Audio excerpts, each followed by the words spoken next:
It's the one-season show, Tron Uprising.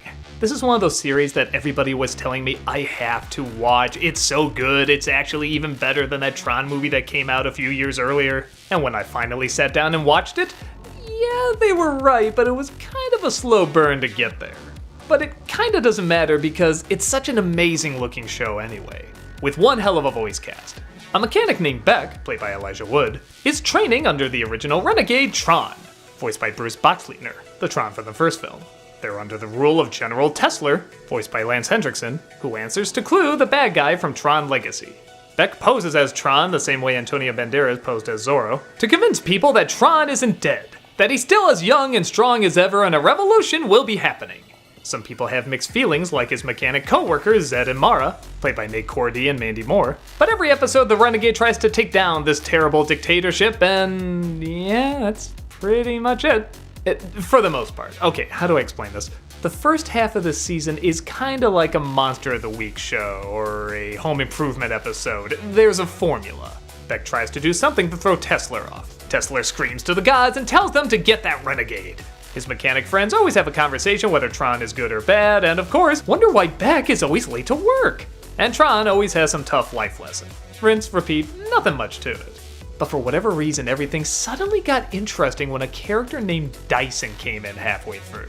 He's played by John Glover, and you find out there's this past between him and Tron, and you go a little bit more into the history, and the funny thing is, Dyson is only in one episode. I mean, he might cameo here and there, but it's not like this one character transformed the show. But for whatever reason, all of a sudden, the stories start to change a little bit. There's more conflict, more confrontation, more backstory. More people changing their minds, more people changing sides. Some go from good to bad, some go from bad to good. We even get the story about how Beck joins Tron. Stuff that I didn't think they were ever gonna answer, I kinda just got used to the formula.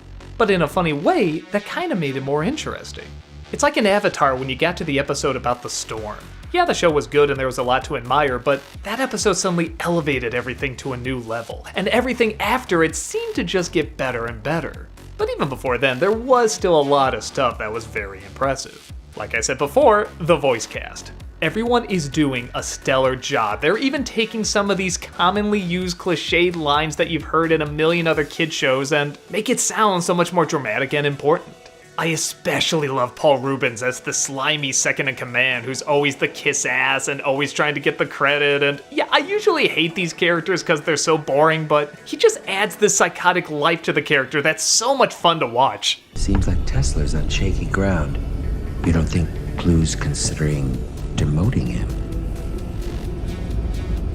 Nah, me neither. Whenever he screams like a madman, he sounds just like Pee-wee, but it doesn't sound distracting. It actually really helps the character out. Whenever he jumps around going, ah, you're both kind of laughing, but kind of intimidated by him too. It's just a great character. Something else that's also amazing about the show? The look. I don't know what the name of this style is, but I've seen it a lot and I love it. I saw it in that Zima Blue episode of Love, Death, and Robots. I saw it in that World Record episode of Animatrix. And I feel like as technology gets better in animation, so does this style. Everything from the designs, the colors, the angles. This is a gorgeous show. I've honestly never seen anything quite like it, even though I've referenced those other shorts and shows before. This is a whole new level.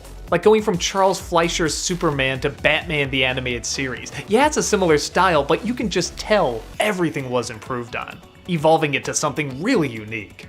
I usually don't get too into that style where it's CG, but it's supposed to kinda look like it was hand-drawn, but you know it's still clearly CG. But here it works because it's supposed to look really flat. It's supposed to be very simple shapes and very sharp colors, and piercing blacks and wide lenses, and imagery that you practically want to frame with every shot.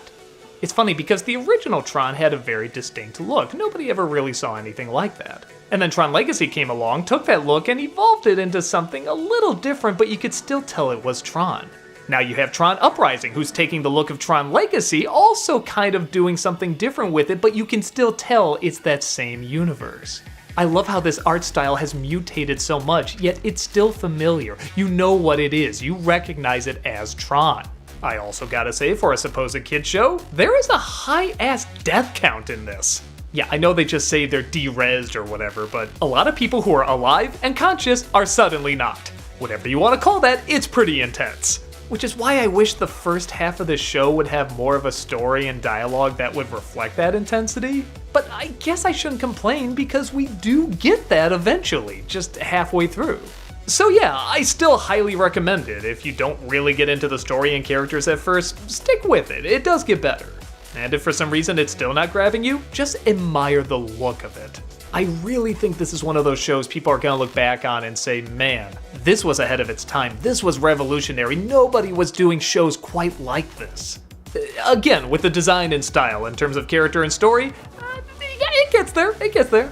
Whether you like the Tron movies, don't like them, like one but not the other, this is definitely worth taking a look at. It might be a slow burn, but it delivers one hell of a beautiful fire.